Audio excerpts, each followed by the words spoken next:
Ahí estamos Capaz, grabando. vos podés, bueno, creo que todos tienen los micrófonos apagados. Está bien. Sí, ¿no? ¿Están todos los micrófonos apagados? Bueno. Eh, Este no es que no, no es.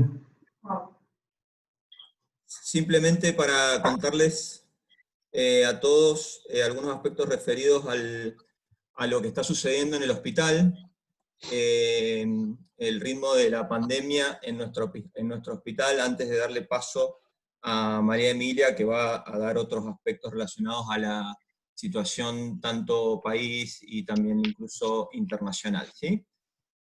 Bueno, nosotros llevamos desde que se empezó la internación en el hospital, desde el 7 de julio, como todos ustedes sabrán, estamos tratando solamente pacientes COVID en lo que se llama pacientes en riesgo bajo y moderado. La atención empezó el 7 de julio hasta el cierre de datos que hice, que fue ahora el 17 de agosto. Este ha sido el número de casos externados, promedio de edad 41 años, divididos principalmente entre OSEP y DAMSU, 101 confirmados, 48 probables. De esos probables que se internaron, que constituirían el 32%, 7, o sea, casi el 15% después egresaron como confirmados. El promedio de días de estadía ha sido de 4,7, se hicieron 110 hisopados, o sea, lo que da un promedio de 0,7 hisopados por paciente. Y un dato que usamos tromboprofilaxis con heparina, enoxaparina, casi el 35% de los casos. Ese es otro tema que está cambiando bastante, ¿no? O sea, la indicación de tromboprofilaxis en este grupo de pacientes, sobre todo de grado leve, ¿no? Leve a moderado. El otro aspecto que me gustaría comentarles es el tema del resumen de lo que ha sido la atención ambulatoria desde abril a julio, desde que explotó todo hasta ahora. Agradezco a la gente de Bioestadística, a Analía Herrera, a Sofía da Costa, que también que han sido muy importantes en la elaboración de todos estos datos. Fíjense que después del martillo inicial, que fue el mes de abril, en mayo, digamos, recuperamos la atención con un muy fuerte incremento en lo que ha sido la atención virtual. Después en junio se despega todavía más la atención presencial, pero lamentablemente no logramos levantar la atención virtual. La atención virtual sigue en baja, a diferencia de lo que fue en mayo. Veremos qué sucede en estos meses de julio. Julio también sigue siendo bajo, veremos qué sucede en agosto. Como ustedes sabrán, hay algunas personas que no son de Mendoza, que están conectadas hoy también acá. Mendoza cambió de la fase de contención a mitigación en esta semana, así que bueno, vamos a ver qué novedades hay con respecto al tema de la atención de todo este grupo de pacientes, ¿sí? Pero bueno, simplemente algunos datos, cada una de las coordinaciones después analizará qué ha pasado con todos estos números que están viendo reflejados en esta parte, ¿sí? Dejo de compartir. Y ahora sí, si querés, Emilia, mientras vas compartiendo vos tu pantalla, te voy presentando, ¿sí? Bueno. ¿Me escuchás, Emilia?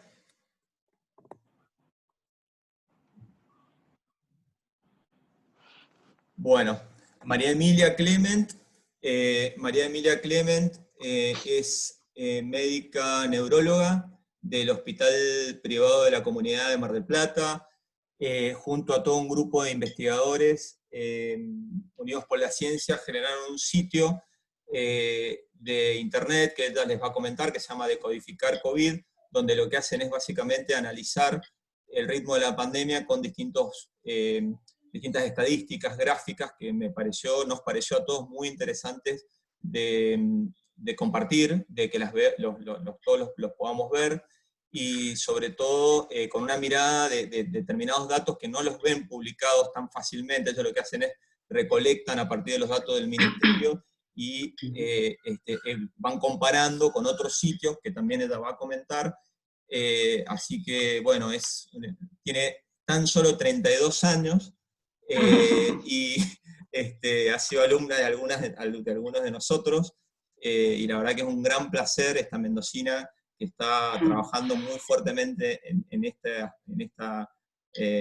aspecto, que nos compartiera a nosotros al hospital y a los otros invitados que tenemos su visión sobre esto. Así que bueno, bienvenida Emilia y adelante. Bueno, gracias por la presentación. La verdad que yo extraño mucho Mendoza, hace muchos meses que no puedo ir, así que me pone contenta estar rodeado de mendocinos, un ratito de mendocinas. La idea de hoy, tal cual, es que hablemos un poco de este proyecto. Yo obviamente no estoy acá ni porque sea estadista, ni epidemióloga, ni nada de eso. Así que les voy a contar un poco cómo surgió este proyecto y qué nos llevó a hacerlo. Esto está basado, nosotros en general, ¿no? El ser humano desde antaño quiere entender la realidad que lo rodea, quiere entender qué pasa, y entonces se hace preguntas, ¿verdad? De hecho, las preguntas son un eje central para la Fundación Expedición Ciencia, que ya les voy a contar un poquito de qué se trata, pero justamente estas preguntas que muchas veces encontramos respuestas o encontramos las respuestas en la estadística, es las que nos llevó a hacer este proyecto.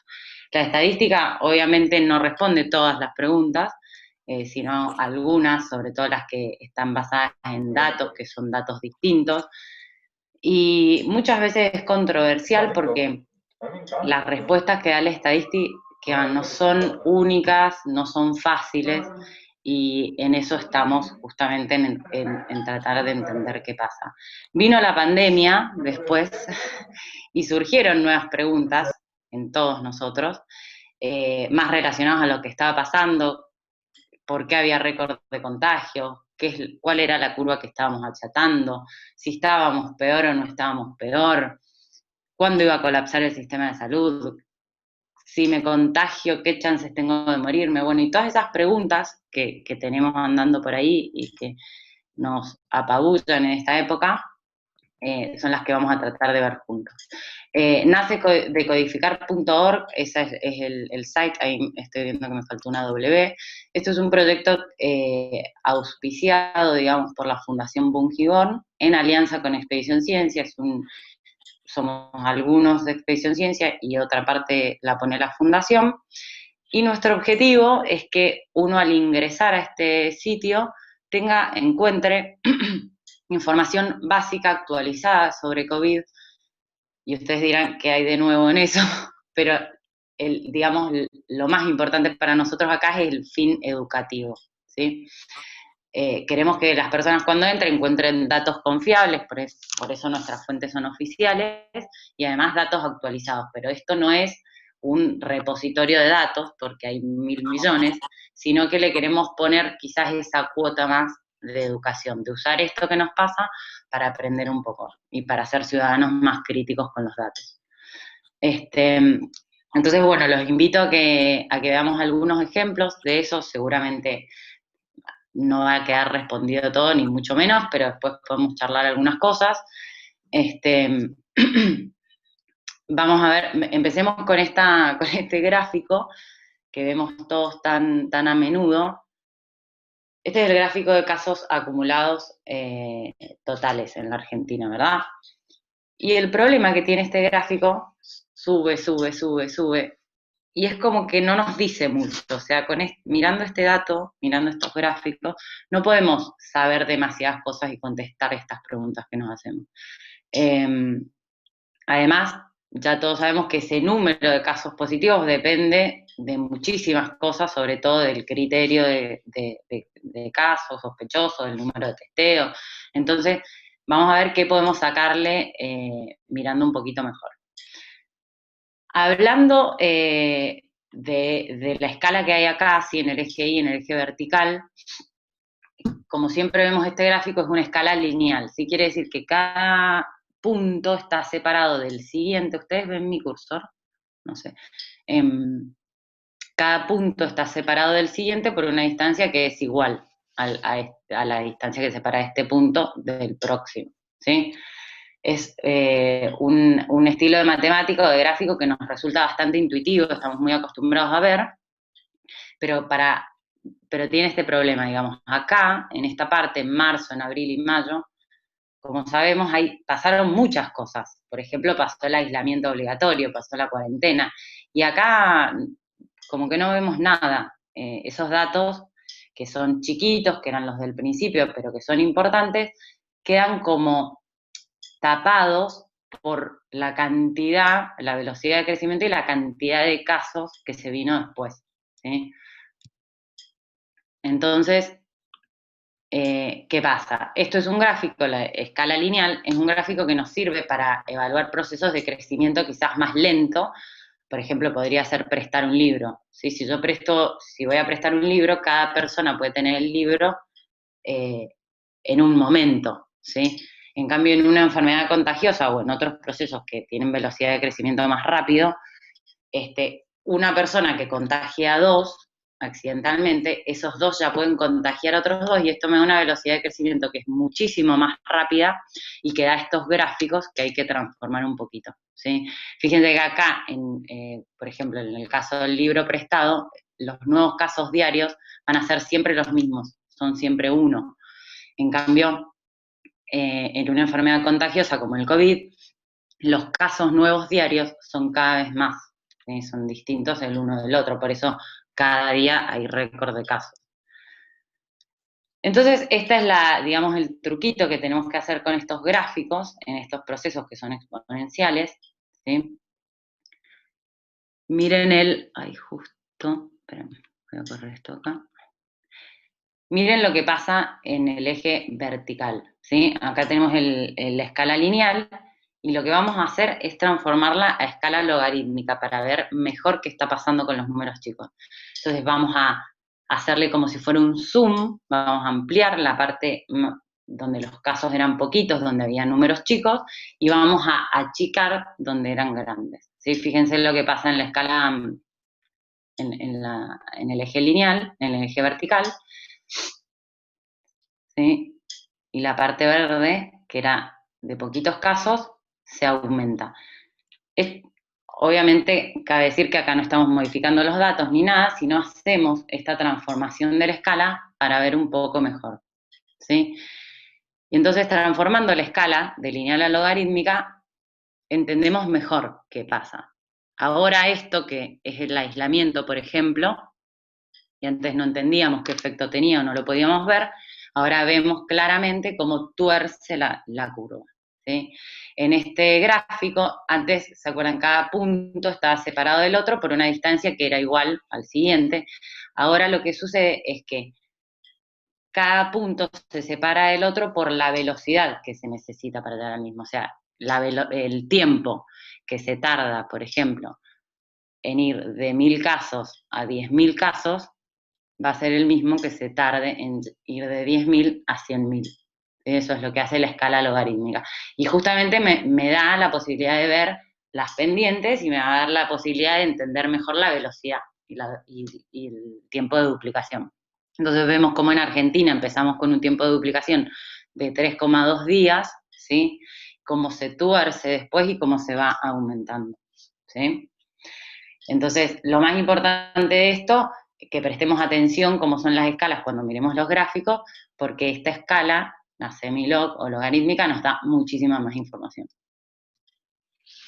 Otra cosa interesante para ver es el tema de los casos por distrito. Acá tenemos, por ejemplo, cada provincia, como al principio las pendientes, esto también está en logarítmica, las pendientes eran bastante parecidas, ¿sí? Y después se fueron torciendo. Entonces, a veces, mirar la curva global del país no nos da información de cada sector, y de esto surge la necesidad de mirar dentro de cada sector porque se necesitan medidas que son distintas, ¿sí?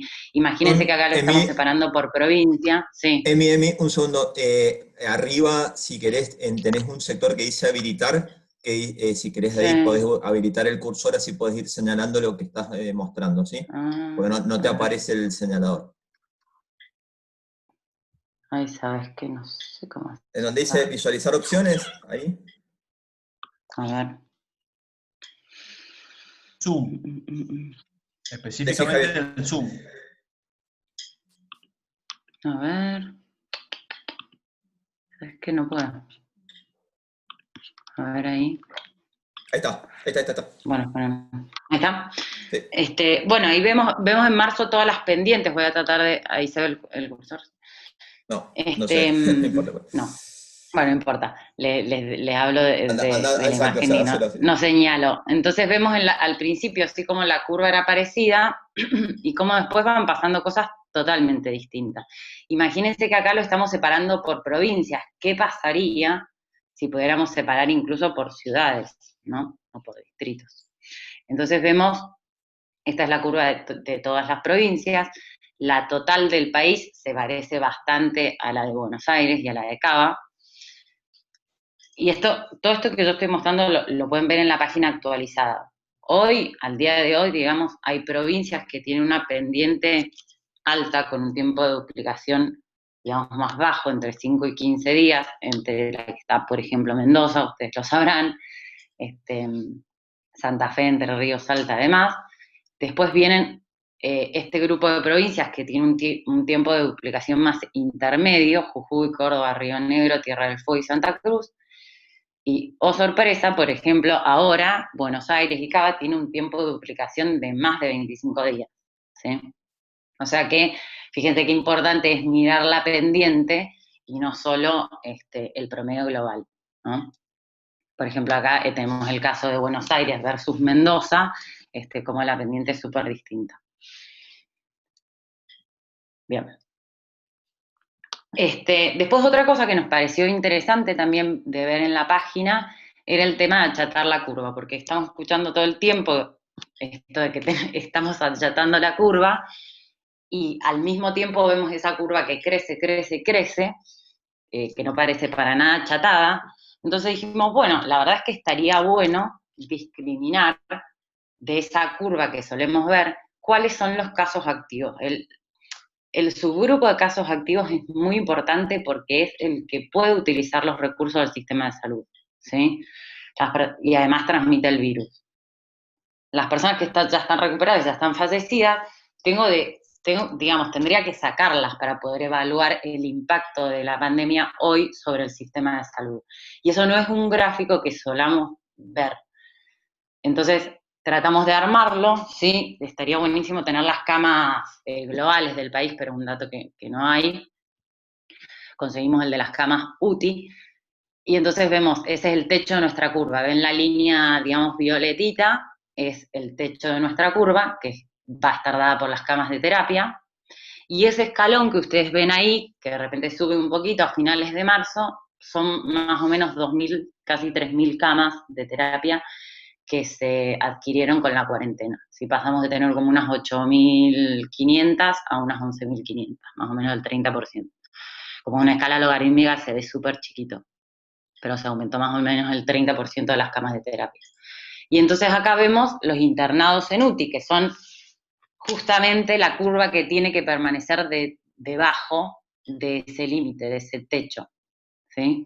Y la curva de los activos, que ven como, o sea, esta es la curva, serían los totales, menos los fallecidos y menos los recuperados.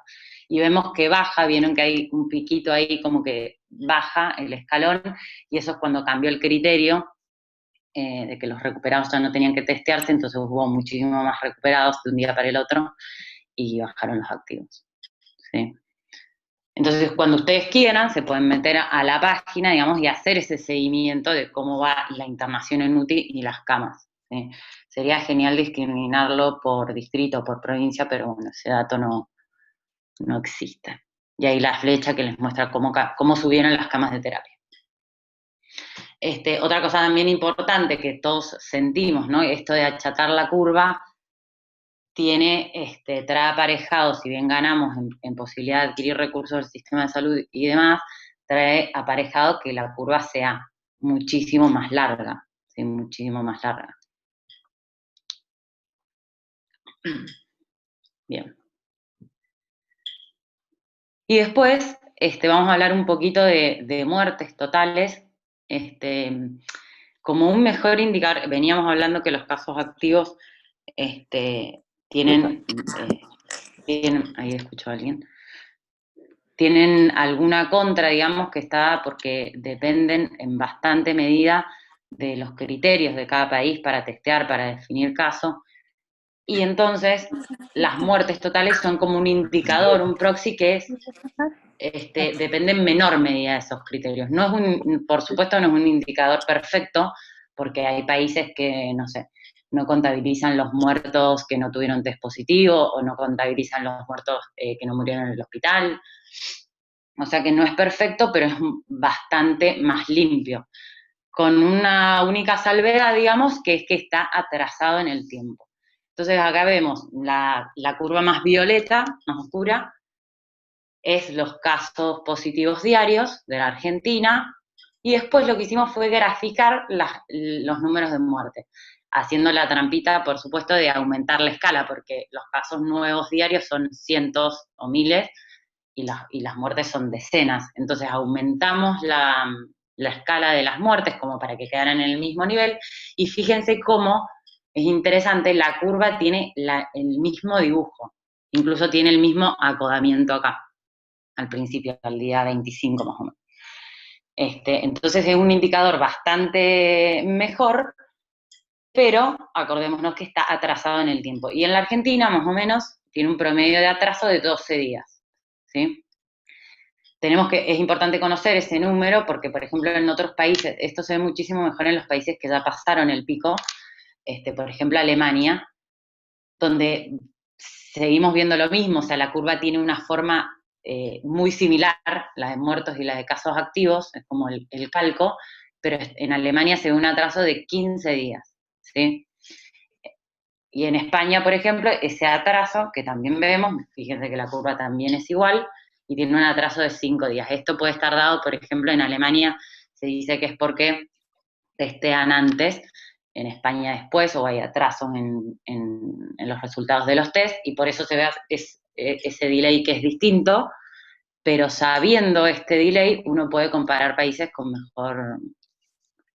con más fortaleza, digamos, con más fuerza.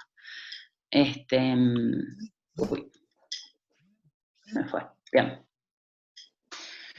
Entonces, bueno, además, una cosa que muchos nos preguntábamos al principio, ¿no? Que decimos, bueno, pero el COVID es como la gripe, no es como la gripe, y qué tan peligroso es, ¿no? Bueno, los virus son peligrosos por varias cosas, en parte por la velocidad en la que se transmiten, que eso es el R, ¿sí? Y por otro lado, por su fatalidad o letalidad. Entonces acá vemos en naranja como el COVID tiene un R más o menos de 2 a 2,5 global. Quiere decir que más o menos una persona que se contagia de COVID va a contagiar a 2 o 2,5 personas, en promedio. Y fíjense que hay virus como el de la tuberculosis, el SARS, la gripe estacional, el H1N1, que son muchísimo más contagiosos, ¿sí? Y el COVID tiene un índice de letalidad más bajo que estos, ¿sí? Más que la gripe, pero bueno, muchísimo más. En el extremo está el ébola, que fíjense lo contagioso que es y la mortalidad que tiene. O sea, si una persona se contagia de ébola, si 2 personas se contagian de ébola, una se va a morir, tiene una mortalidad del 50%. ¿Sí?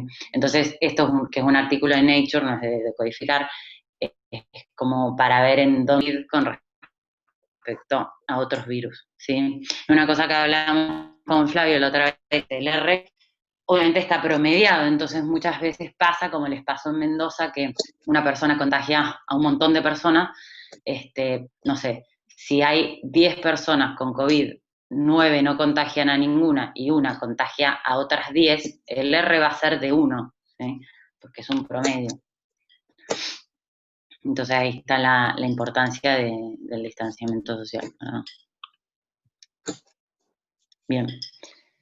Y casi para el final, te estoy terminando, no se me duerman, esta imagen a mí es una de las que más me impactó, me parece súper importante, porque vieron que se habla mucho de, bueno, el COVID, la cantidad de muertes por COVID, todas las que no son, por un lado, todas las que no son cuantificadas, con esto de que la gente muchas veces se muere sin el diagnóstico y demás, Pero por otro lado, también, todas esas muertes secundarias, por ejemplo, la gente que está en tratamiento por HIV, por tuberculosis, los accidentes cerebrovasculares, las enfermedades cardiovasculares y todas esas cosas, ni hablar de los países donde se saturó el sistema de salud.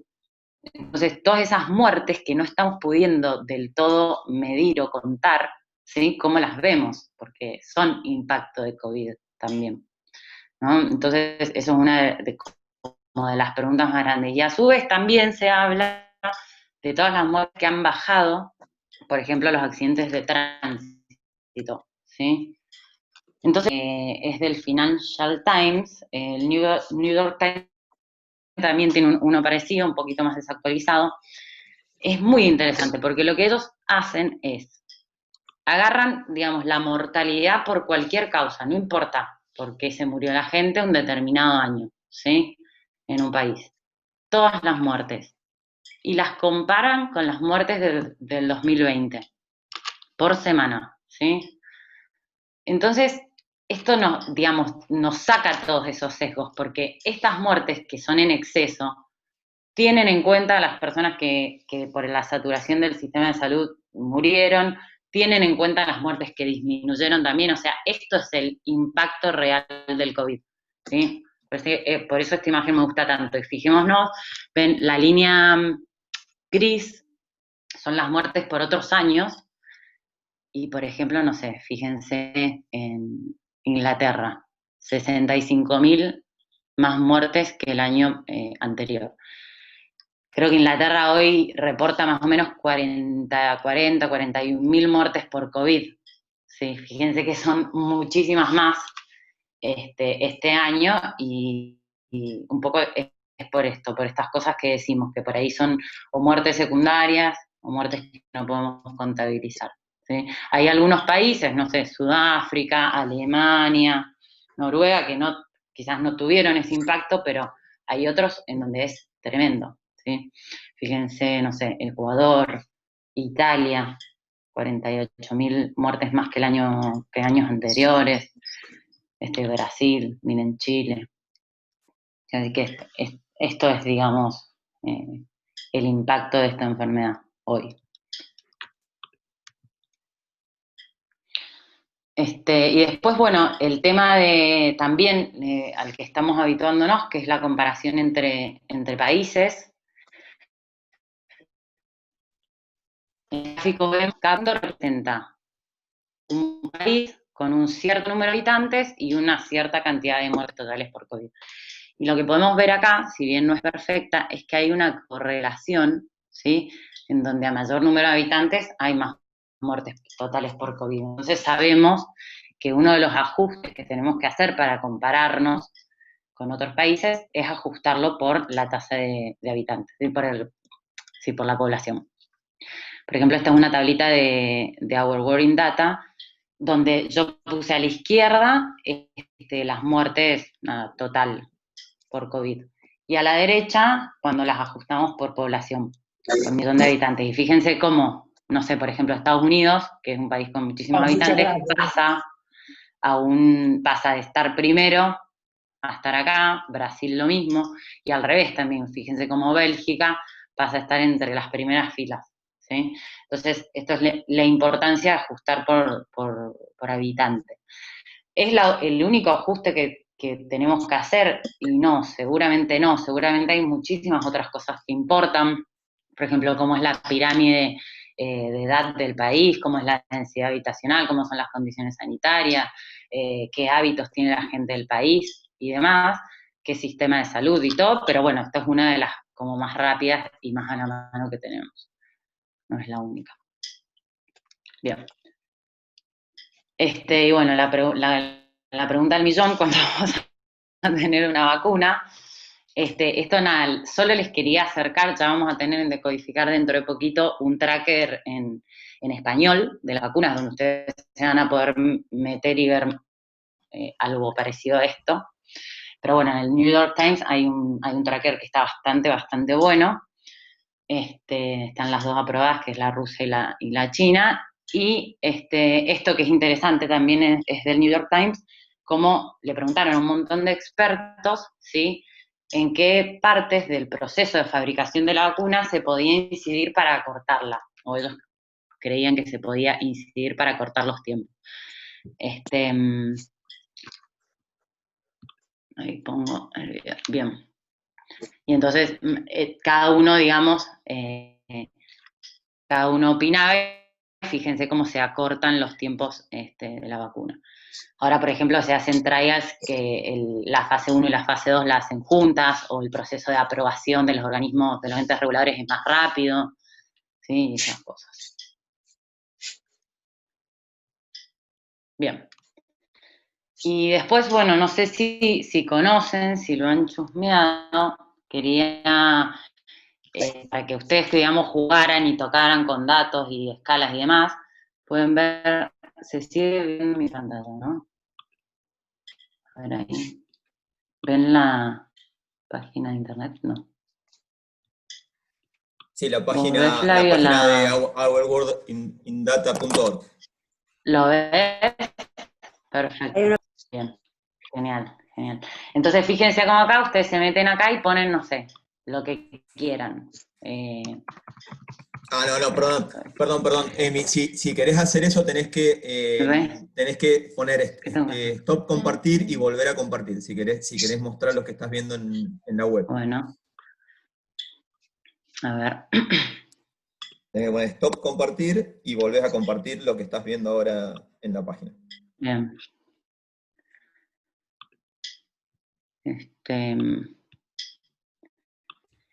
Esto es para que jueguen, básicamente, pero, a ver acá.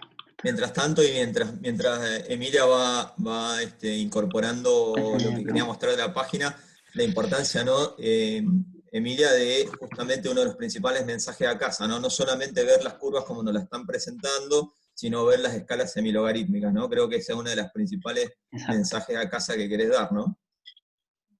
Exactamente. Fíjense acá, bueno, por ejemplo, yo puse test COVID, no sé.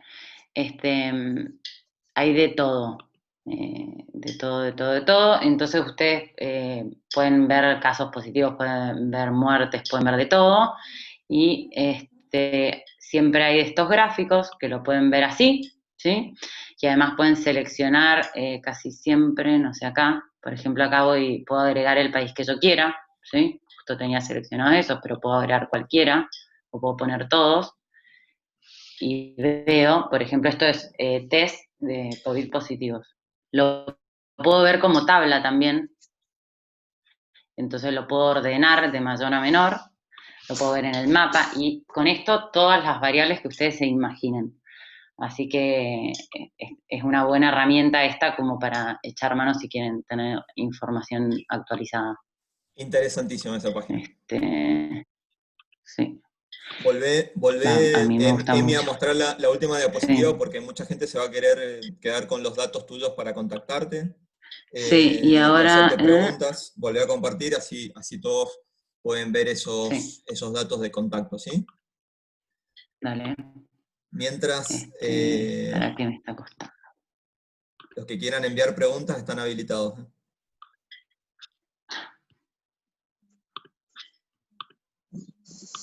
Bien.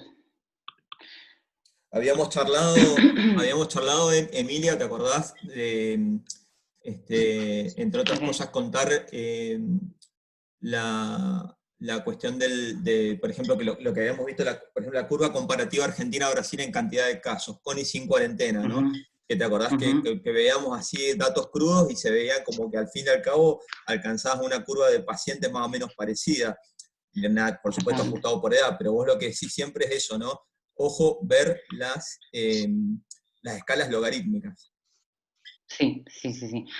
Eso es una de las cosas, ¿no? Como tener en cuenta la comparación con la edad y todo. En realidad lo que nos tenemos que llevar capaz es que siempre hay que hacer un proceso como de codificación de la información, ahora que tenemos tanta información a mano, que a veces viene en formas muy diversas y es medio extraña, y que nosotros, digamos, hagamos ese filtro, tengamos, o sea, busquemos en lugares que son oficiales, tengamos el acceso. Ahora la verdad es que hay mucha información, entonces es como que más hay que filtrar que buscar información, ¿no? Exactamente. La famosa infodemia. Acá nos dicen, Alicia Puscamba pregunta, según el análisis que hacen de las cifras del pico de casos en Buenos Aires, bueno, eso lo comentaste, que se está alcanzando, mientras que en Mendoza todavía faltaría uno más meses. Habíamos charlado de eso, ¿no, Emilia? Esa definición de que Cava estaría como en un pico amesetado alto, pero como que había dejado de crecer, al menos logarítmicamente. Y que eso hace pensar de que quizás en no mucho tiempo empiecen a bajar, y nosotros nuestro retraso. Contá un poco sobre eso, Emilia. Exacto. Bueno, y digamos lo que la gente experta dice, que no sé yo, es que el problema con el pico, con descubrir el pico, cuándo va a ser el pico y demás, es que un poco el pico lo conocemos cuando lo pasamos, ¿sí? Como hacia atrás. Es difícil prevenirlo. De hecho, fíjense que hace un montón de meses estamos pensando que ya viene. Entonces es difícil porque es como cuando lo pasemos nos vamos a dar cuenta. Pero es verdad que la curva de Cava ahora está siendo así, por ejemplo, cuando la de Mendoza se levanta. Entonces podríamos tender a pensar que la curva general se está achatando, pero bueno, vieron cómo pasa en la escala logarítmica, que las pendientes esas se modifican en el transcurso de varios días, por ende es difícil punto a punto o día a día decir que estamos en el pico o no estamos en el pico. Pero eso es impresionante, la velocidad de crecimiento está bastante más baja. Sí, sí. Perfecto. ¿Alguno quiere hacer alguna pregunta? ¿Alguno se quiere desmutear y preguntar algo? O bueno, o sigo yo preguntando, como quieran. Bueno, les cuento mientras aprovecho y paso chivo, que de codificar, si ustedes se meten ahora van a ver algunas historias, hay 5, sacamos una hoy, pero estamos trabajando como constantemente para que vengan más, así que todas las semanas van a venir más datos, por ejemplo, esto de las vacunas que todavía no lo terminamos y demás. Ustedes se pueden inscribir al final en la página y les va a llegar un mail cuando haya algo nuevo. Y que sepan eso, que la información está actualizada y que es de buena fuente. Pregunta Emilia, Jorge Juri te agradece, y si tenéis información del impacto de las medidas, de las medidas en la mortalidad de los diferentes países, incidencia en economías, se han podido un poco, la famosa esa dicotomía salud-economía, ¿no? ¿Hay algo de análisis sobre eso? Mirá, nosotros estamos preparando algo de eso. También lo que les digo, si ustedes se meten en esa página, World Data, y ponen filtros y juegan con los datos, por ejemplo, pueden ver casos según el PBI, impacto según el PBI, en cada PBI y demás. Está todo ahí. Pero la verdad es que creo que estamos cursando la pandemia. Es difícil como sacarles. No veremos qué países disminuyeron más su PBI, ¿no? Hoy lo cierto es que incluso países que no han hecho cuarentena y demás, también se han visto afectados económicamente, es lo que decimos siempre. Si viéramos que la economía no se afecta por abrir la cuarentena, eso no ha pasado. Entonces, Sí. bueno, es un Porque, juego difícil. como que la sensación es que a los países más ricos, unos puntos de PBI implican mucho impacto, ¿no? En cuanto a la recuperación, ¿no? Lo que pasa es que, bueno, a países como nuestro va a implicar mucha más pobreza, y eso va a ser muy difícil también de revertir, ¿no? No, por supuesto. Por supuesto. Fíjate, por eso el impacto de esto es a niveles que creo que todavía son inimaginables, por lo menos para mí. Hay países, obviamente, donde la economía se ha visto muchísimo más afectada, pero tienen una capacidad de respuesta o de salida de esa crisis quizás que los países del tercer mundo no tenemos, no sé. Una pregunta de Javier Ortego. ¿Cómo comparamos el R de contagio con casos como influenza que no testeamos? Interesante. Toda la población que se Buena contagia, pregunta. no hisopamos para influenza, pacientes jóvenes, por ejemplo, para influenza, por decir si querés desmutear de Javier, me parece Exacto. muy interesante esa pregunta. Es muy interesante. Eso es el R del influenza, no operados, como decís vos, Javi, porque no testeamos a la gente por influenza. Entonces, la investigación, Se te está cortando un poco. son muestras aleatorias. Emi, se te corta un poco, se te corta un poco, A ver, hola, chequea ahí hola. conexiones. Ahora se me escucha mejor. Está bien. Lo que pasa, para saber el R de virus como la influenza, obviamente se hacen más en el contexto de la pandemia o de la epidemia de influenza, y se hacen estudios muestrales donde se mide, digamos, qué persona contagia cuántos. Es un estudio que no se hace en la vida real con los casos de influenza, porque no los tenemos, es un número que no conocemos. Entonces la comparación COVID versus influenza sale de ahí, sale de estudios donde se ha estudiado precisamente eso, lo mismo con el ébola y demás. Además, viste, el R es un número que se calcula en cuanto a la fatalidad y en cuanto al porcentaje de recuperación. Entonces, conocidos esos números, uno podría inferir el R. Clarísimo. De cada virus, digamos. Clarísimo. A ver, si tengo alguna otra pregunta que no se haya dicho, dame un segundo. Bueno, no, la verdad que excelente, Emi. Dale, Javi, dale. Pregunta. Bueno, Emi, nada, pongo el audio más rápido. Felicitaciones, buenísimo, la verdad que la presentación y todo el trabajo, muy bueno, la verdad. Me preguntaba, cuando mostraste las curvas de ocupación de UTI, Sí. ¿cómo ha sido en otros países como Italia y España, que supuestamente, bueno, por lo que llegaba, explotó todo y colapsó el sistema, comparada con la Argentina, Brasil y Estados Unidos? En los países se me ocurrían rápidamente. Y lo que se vio en esos países, digamos, la curva, en vez de tener este acodamiento que nosotros venimos viendo en la nuestra, digamos, hizo un pico que sería parecido como al de casos activos casi. Entonces, se saturó el sistema de salud. De hecho, por ejemplo, Alemania, tan solo porque tenía un sistema de terapia, de médicos de terapia, de neumonólogos de terapia, increíblemente bien preparado. Entonces se sabe que eso es como un recurso clave en esto.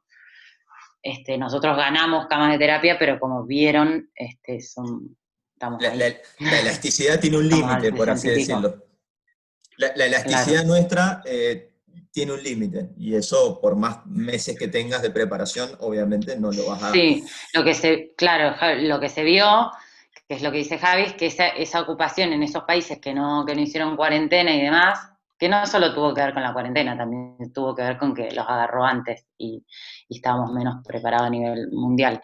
Pero hubo una ocupación tremenda del sistema de salud, y después bajó y ahora están en niveles, digamos, súper normales, mejor que nosotros, pero por eso explotó todo, es lo que vemos nosotros ahora. No solo es camas, se enferman médicos, no hay personal de salud, digamos, nosotros tenemos camas como si fuera el único límite, claro. Y la verdad es que hoy estamos viendo, capaz que estamos bien de camas, pero no, claro, pero la te falta mitad el de los médicos personal, aislados. Claro. O sea que es el recurso del sistema de salud en general, no solo la cama, que por ahí es lo más medible. Perdón, ¿Alguien quería hacer una pregunta? Acá. Marcela. Hola, yo. Creo Esa voz la conozco. Creo que son familiares. Bueno, no, la pregunta es la siguiente. Entonces, que lo que nos ayuda a nosotros, porque si bien lo que escuchamos diariamente es que el sistema colapsó, que no hay camas, en realidad si vemos lo de la ocupación de terapia estamos muy bien, digamos, como país. Nosotros todavía, que es lo que va a inferir en las muertes o en los malos pronósticos de los pacientes, que es la ocupación de cama de terapia, todavía estamos muy bien, porque estamos por debajo de la ocupación. Eso es, o sea, hemos respondido como país. ¿Podemos pensar en eso? El tema ahí, interesante la pregunta, el tema ahí es que las camas de terapia no las podemos distinguir por ciudad o por distrito. Entonces quizás, como veíamos antes que pasaba con los casos totales, quizás ese porcentaje de ocupación o ese nivel de ocupación que nos parece que estamos bárbaros, en alguna provincia significa que no hay más camas. ¿Sí? Es global, entonces quizás ese número global no representa bien la realidad de cada lugar, ¿sí? No necesariamente representa bien la realidad de cada lugar. Pero bueno, como país tenemos mucho que avanzar también en esta cuestión de datos, de tener por ahí datos más detallados, más pormenorizados. No lo sabemos, creo que en un momento apareció un número de camas totales de terapia en Cava, pero no sabemos cuántas hay por provincia, no se sabe. Entonces estaría bueno hacer ese análisis, ese sería un análisis súper interesante. Excelente. La verdad que muy bueno los análisis, porque aparte ver esto, bueno, justamente, ¿no? El ritmo de la pandemia con análisis así macros. Yo les decía al principio de la charla que difícilmente de ver, por ahí vemos algunos de estos datos en alguna de las charlas que nosotros participamos, o que a cada uno le toca por su especialidad participar, pero no juntados así en una misma presentación como lo que hace el grupo de Emilia. Así que me parece que eso es muy, muy interesante. No sé si hay alguna otra pregunta. Si no, como les decía, vamos a ir cerrando porque a las 9 hay otro Zoom con este mismo, con el Zoom del hospital. Dame un segundo que quiero ver si hay alguna... Disponible... me preguntan si han visto algunos datos sobre la educación y las cuarentenas, vuelta a clases, casos, vuelta a clases. ¿Tenés algo de eso, Emilia? Belengo de pregunta. Viste, estaban hablando de un estudio ahora que salió, que habla esto de que los niños tienen aparentemente muchísima más muchísimo más niveles de contagiosidad que los adultos. Es un estudio súper reciente. No hemos analizado nada, no tengo idea que... No te podría decir porque, claro, no sé el impacto. Creo también que muchas cosas, ustedes sabrán, las vamos a... Bueno, cada uno es su especialidad. Por ejemplo, a mí me está pasando, hace 10 días en el hospital no hay ninguna CB. Cosa loquísima. ¿Qué pasa? No sabemos. Entonces hay muchas cosas, bueno, sí, hay otros países que ya tienen estudios sobre eso, pero y es multifactorial, pero muchas cosas, por ejemplo, esto de la vuelta a clases, yo creo que vamos a verlas después, ¿no? Como estas cosas que pasan en cada especialidad, que nosotros vemos rareza, y va a haber un análisis después, yo siempre digo, el año que viene sabremos, cuando tengamos datos, pero ahora, no habiendo empezado las clases, no se han hecho evaluaciones, por ejemplo, el alumno tiene 7 años y después como para comparar ni nada, no tenemos como datos para hacer esas inferencias. Estaría buenísimo que después haya y los pongamos en decodificar. Bueno, excelente. La verdad, aparte todos van a tener la posibilidad de seguir el sitio, de verlo en el día a día, como dice Emi, se pueden inscribir y que les den mensajes por mail. Mucha hinchada, Emilia, mucha hinchada. Felicitaciones, la más genia del mundo. Bueno, tramposa. Tremendo, tremendo. Se vino con su hinchada propia. Tramposa. Las pancartas. ¿Qué preguntás, Javier? Si la vacuna no funciona. ¿Habría que hacer cuarentena el año que viene o no sirvió? Qué pregunta. Estamos, en lo que significa la carrera de una vacuna, estamos súper avanzados. Como ustedes vieron ahí, una vacuna dura más o menos entre 10 y 15 años. La vacuna más corta que hemos diseñado como seres humanos, la diseñamos en 4 años, y la más larga, no sé, podría ser la de la bronquiolitis. Y en esa gama todo esto, pero en lo que significan las fases de una vacuna, aislar al microorganismo, inocularlo, que el cuerpo humano reaccione con una respuesta inmune y demás, estamos como bastante avanzados. Quiero tener esperanzas, por favor, de que va a funcionar. Si no funciona, vamos a tener que hacer cuarentena porque se ha visto que la inmunidad de rebaño es bajísima. El mito de la inmunidad de rebaño, le decimos nosotros, en los países que han tenido, que se han pasado el pico y demás, hay una inmunidad bajísima, cercana entre el 5 y el 10%. 15% como mucho en determinadas regiones de Francia. Sí, exactamente. Como mucho. Y para tener inmunidad de rebaño, tiene que haber más o menos un 70% de la población inmunizada. Imagínense que son 5 años, o sea, no sé, muchísimo. No, estamos lejísimos de la inmunidad de rebaño, así que... Queda la esperanza, Emi, de que el virus pierda contagiosidad, pierda algún grado de virulencia. Vuelva a los murciélagos, ¿no? Y desaparezca, claro, por favor. Bueno, no, así yo puedo ir a Mendoza, por favor. Así, claro, además. Excelente. ¿Cómo te sentiste en tu casa, la UNCUDO, de vuelta, Emilia? ¿Cómo te sentiste? No conozco el hospital universitario, me han hablado muy bien de él. Claro, yo no lo alcancé a conocer, así que la próxima voy a ir a conocerlo. Sí lo conocés, Emilia, naciste ahí. Verdad, pero bueno, pasé Navidades ahí también, Papá Noel iba ahí. No, dejaba el regalito en la sala de guardia de mi papá.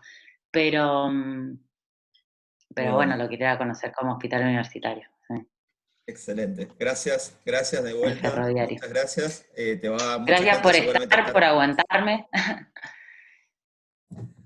Y saludos a todos. Promocionen la página a los que quieran. Eso. Dale. Está escrita para público general, tal cual. Exactamente. Público general. Público general, para todos. Gracias a todos. Gracias por la invitación. Besito, Mumi. Richard. ¡Qué barba! Faltaba el papá ahí. Gracias a todos, Muchas gracias a todos. Chau. Beso grande. Cuídense, chau. gracias. Cuídense.